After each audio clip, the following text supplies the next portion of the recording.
Ethical Perspectives on the News is produced by the Interreligious Council of Linn County, which is solely responsible for its content.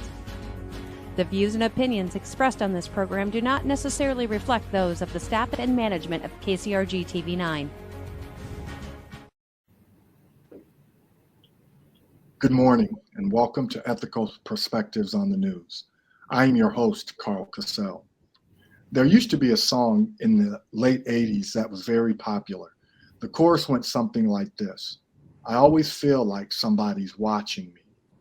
Well, that song has now become a reality with the number of audio and video devices that are recording our every thought, word, and actions. Someone is always watching and profiting off the paper trail that each of us are creating. Multinational corporations aren't the only ones benefiting from personal data being made readily available. Local municipalities, counties, state, and federal governments are all using surveillance technology to secure borders, prevent crime, and to determine the patterns of behaviors for subgroups. Today, we plan on having a robust discussion on the effectiveness of the surveillance technology that has infiltrated our lives. Joining me today is Chief Wayne Jerman of the Cedar Rapids Police Department. How are you doing today, sir? Good morning, Karl. I'm doing great. Thank you for having me.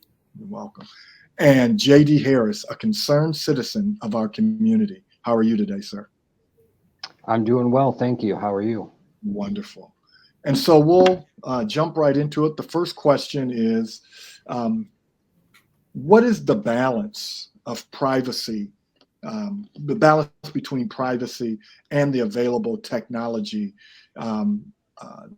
right now for law enforcement agencies? How is that monitored or at least dealt with from a public safety standpoint? Well, I know specifically, professional law enforcement agencies, especially here in Cedar Rapids, that I'm a member of. We abide by, state and federal laws, the Constitution and case law about the expectation of privacy in public, and we adhere to whatever standards and requirements that the courts have. When it's challenged, it can go to court, and whatever side the decision comes down on, we will abide by. And just a follow-up, is the tech out in front or outpacing the legal parameters that are happening? And how do you deal with that when confronted with that challenge? Well, I think the speed of technology certainly is extremely fast, and does it outpace what we currently have? Absolutely. I think if you went to a store and bought the latest model of PC or technology, by the time you get home, I think that computer or whatnot is going to be second rate. There'll be something else that's better than it. We use technology to our advantage in very, very, lawful means. And we use it to as a workforce enhancement and also to protect the community. There's a number of ways that and advancements in technology that we absolutely see in law enforcement that are being used to enhance community safety and protect the public. That's why we're in this job, is to keep citizens from becoming victims. JD, any response in terms of the tech outpacing the judicial system?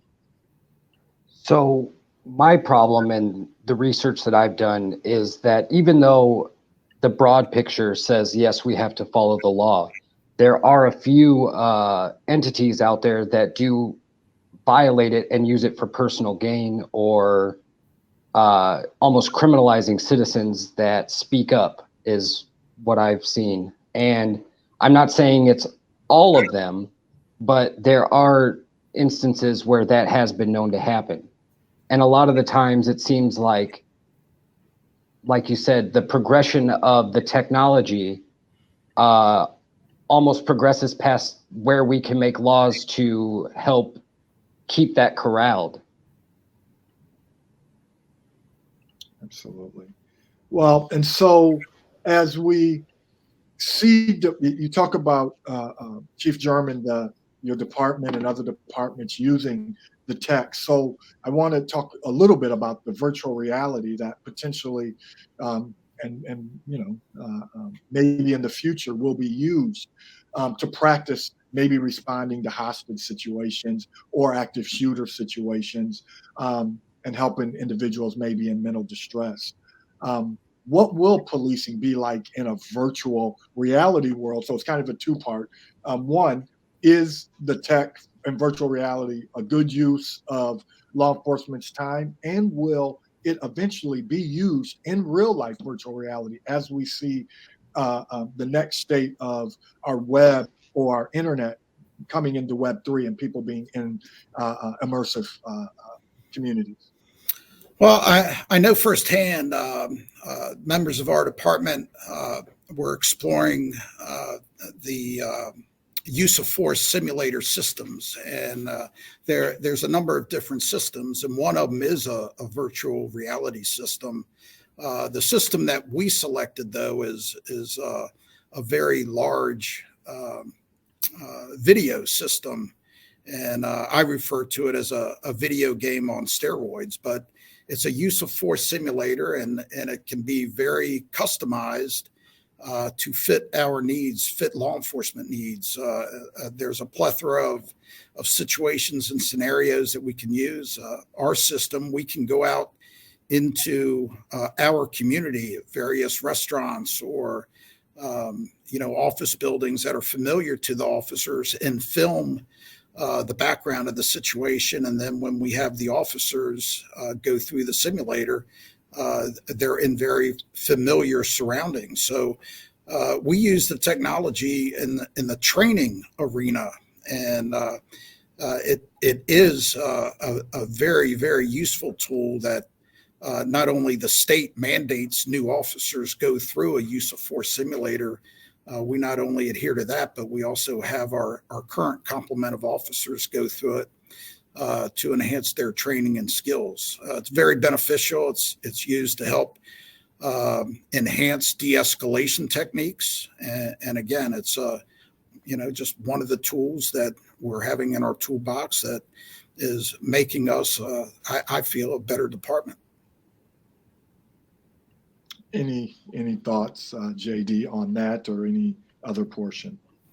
Yeah, I guess what troubles me about VR training is it almost seems to depersonalize the situation. I feel like going into, say, a video game to try to learn de-escalation tactics takes away from actual de-escalation. It almost creates a bigger divide between police and people, because how do we as citizens know that we're not being approached as some other player in a video game?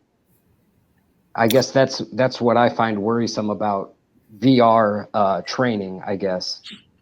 I would welcome you to come to our station and participate, and we can customize a scenario. And the way we use it as a tool is the instructor can modify the scenario based on the student's actions. So if the student is not practicing good safety skills, or if they're not practicing good de-escalation techniques, the situation can either spiral upward, or if they are practicing and doing what is correct, it will end in have a successful resolution. So again, it's a training tool, and I mentioned about it being a force multiplier. It's making us more efficient. So, instead of having role models, live people, we can use the video system, and it has the same effect where, again, it enhances officer skills. You know, de-escalation techniques, it's a skill. It needs to be practiced. So may I ask, what's the difference between the VR and real world training? Real world training, again, you'd have to have a cadre of role models, and with our system, you have an instructor and the student, and you can partner the students up. So there's 2 officers, 3 officers, 4, however many the scenario is going to call for, and then the individuals that participate in the video, their actions can be controlled by the instructor through the computer. It's very high tech, but it's an extremely efficient and effective system. And again, I welcome you to come view it and participate in it, and I think you'll be extremely impressed. So let me ask this question, because as we talk about the technology, we know there's surveillance tech such as drones, license plate readers, facial recognition, and cell site simulators, which are known as stingrays, popular name stingrays, have increased in their usage. Is this contributing to a decrease in crime, or, as some citizens feel, a state of perpetual surveillance where everyone is almost treated as if they're criminals first and not law-abiding citizens? Well, I know we have a drone, but we don't use it for surveillance. Our drone is used to map crime scenes or vehicle collision scenes. So to put it up in the air, and it's equipped with a camera, and it provides our investigators with better views. I know there are some departments that use drones for other reasons, but this department doesn't. And I know we have license plate readers, and again, I'm leveraging the technology, today's technology, and as a force multiplier. A license plate reader is nothing different, or nowhere different, than if I stood on a street corner with a pad of paper and wrote down license plates of cars as they passed by me, and then entered that license plate into the computer system. The only difference is I'm leveraging the technology of the 21st century. And again, it's making us more efficient. It's all done in public. There's no expectation or privacy being violated. And the hot list, or that the LPRs will hit on, again, are again to enhance community safety. Well, I think the problem with license plate readers isn't so much the fact that it reads license plates, but that all that information goes into a database that is then cataloged every time that license plate is picked up by a license plate reader. And then you can almost judge where this person will be in the future. And I think the difference between license plate reading and somebody standing on the street corner is that on the street corner, you have that data for that street corner. Instead, now you have my data or citizens' datas from around the city, almost tracking where somebody is going. And then this is then put into a database. Who's to say what that database eventually will be used for? And I'm not saying that it's nefarious by any means, but who's to say that eventually it couldn't be used that way?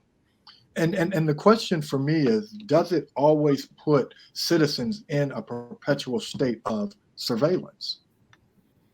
So we're almost, we're living in a surveillance state instead of being free citizens to move freely. If you are always being surveilled, where is the line? I mean, so the question is, are we always living in a perpetual state of surveillance? I believe that the way things are going, it's going to escalate before it de-escalates. I think there will be more things will be implemented in terms of surveillance. I looked up that Cedar Rapids is now a smart city. That includes facial recognition, data sensors, cameras connected to intelligent command centers to say prevent crime. But I don't think it so much prevents crime as it witnesses a crime. And I think that we are slowly getting our rights to privacy eroded. And I understand the public argument, I do get that. But I think the surveillance that is being used tends to criminalize citizens, because now a citizen in the wrong place at the wrong time is now suspicious. And I think it's doing more harm than good. JD, I don't know where you got your info from, but my department does not use facial recognition. So I think that's erroneous. I know facial recognition exists. There are some departments that have implemented it, but we don't have it here. And I do, know that there's a few cameras within the city that are currently used. And again, we've got one at Green Square Park and one in Redmond Park, and they're used to enhance the community safety.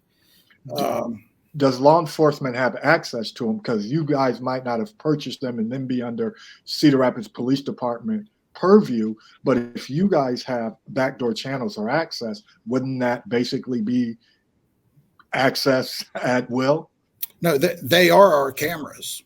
Oh, the city installed the cameras at those two sites because of the level of calls that were being generated, and we again use them to as a force multiplier, so they can be monitored from the watch office at police headquarters. When they see something that needs police attention, the watch commander can instruct officers to go, and they respond to take care of the incident. So social media sites, law enforcement is a lot more active over the last few years on social media in comparison to, let's say, a decade ago in 2012 per se. Is it really stopping crime to the extent that law enforcement believes it is? And what sort of extensive online surveillance is happening? And I don't want secrets. I'm not looking for secrets, but speak a little bit to the online surveillance through social media. We don't routinely monitor social media sites.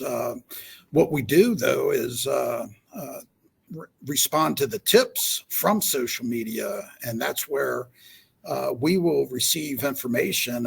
And I know, in the last number of years, we've received a lot of information from social media sites of school threats, active shooter threats, and concerned citizens, parents, and even students have, from whether it's TikTok, Facebook, Instagram, whatever, they have received a threat, and they've called us, and we have acted on it. And I think probably, prevented one of these tragic, school shootings through social media. But as I indicated, we don't routinely monitor various sites. I do know that information is provided to us from individuals who are active on social media, though. JD, any thoughts? I don't know if it fits the conversation, but in terms of surveillance, social media sites almost track your whereabouts, movement, activity themselves. So to have police or other entities, I guess, tracking social media, that's almost as if it's an afterthought, I guess. I feel like the social media is already doing that. Yeah, that's a good point. I didn't, even as you say that, yeah, the social media sites in and of themselves are tracking mechanisms. they Yep. they track your whereabouts. So yeah, that makes sense. So law enforcement wouldn't have to. Yeah, they track your whereabouts, they track your searches. I mean, the algorithms they use, they can tell your shopping habits, what you're looking for, and hey, I share your concern, JD. It's scary the amount of information that these social media sites or just the search engines will maintain, and that's where you'll get these pop-ups or whatnot, and it's amazing the amount of information that's possessed from that. But I don't have any mechanism. We don't use any mechanisms that track individuals through search engines or algorithms. So we're just under 10 minutes, but I want to ask, this is going to be a long statement and question. One of the goals of Department of Homeland Security Science and Tech Directorate is to fund projects that help state and local response agencies share timely info about emergencies with each other and the public. A few of those include Next Generation Incident Command System and wireless emergency alerts, which yesterday, as we're looking at tornadoes, our phones are buzzing. Another example, OpenFox information sharing products and programs. Are there any concerns with privacy? And the follow-up question to that is, usually the best tech and research and development come from the federal government and or the military. Does the federal government eventually make these technologies available to local and state municipalities? At times. I mean, we rely on the subject matter experts with the new products. Unfortunately, they're very expensive. Technology is a very expensive field, and law enforcement and municipalities cannot afford a lot of the latest that a lot of the federal agencies utilize. But when there's grants available, we certainly pursue them so that we can obtain the latest in equipment. On the technology side, the closest thing that will I think come to that is our NIBINS system, which is a technology-based system that helps us track and generate leads for our shootings and shots fired. So as technology evolves and we're able to afford it, we're gonna try to obtain what we can. Absolutely. Any thoughts, JD? I think, like you said, the warning systems, again, if we're talking in terms of surveillance, it shows that, even our phones can be accessed from anywhere. And I'm not saying that local law enforcement is utilizing that type of technology, but, that just shows that our government does. And if all of our phones are accessed to give us warning material, then how deep does that really go? I think it just creates a bigger question. Absolutely. And so I want to inject a scenario. On June 4th, 2019, San Francisco City and County Board of Supervisors passed a surveillance technology policy ordinance. The stated rationale for the ordinance is rooted in federal and state constitutional protections for civil rights and liberties. Additionally, there was a distinct equal protection undertone to the discussion surrounding the ordinance passing. For example, the Board of Supervisors expressed concern over the potential abuse of surveillance and facial recognition technology in the intimidation and oppression of persons in protected classes. Ordinance on acquisition of surveillance tech, May 21, 2019. In specifically prohibiting the use of facial recognition technology, the board concluded that the danger of unlawful discrimination outweighed the security benefits the technology offered. So, would we applaud the apprehension due to the harm that it can cause versus the benefits offered?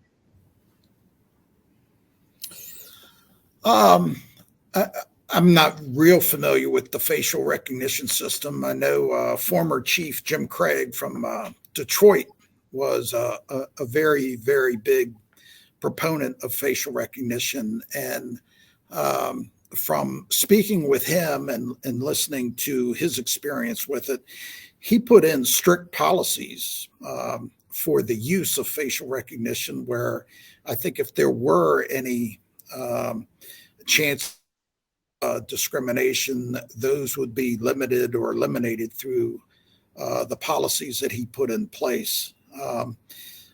So that's about what I know about facial recognition. I know it's used, at airports and, to try to identify, potential threats on our air system. But again, with anything, I think we need to look at the checks and the balances and see what can be done to protect everybody.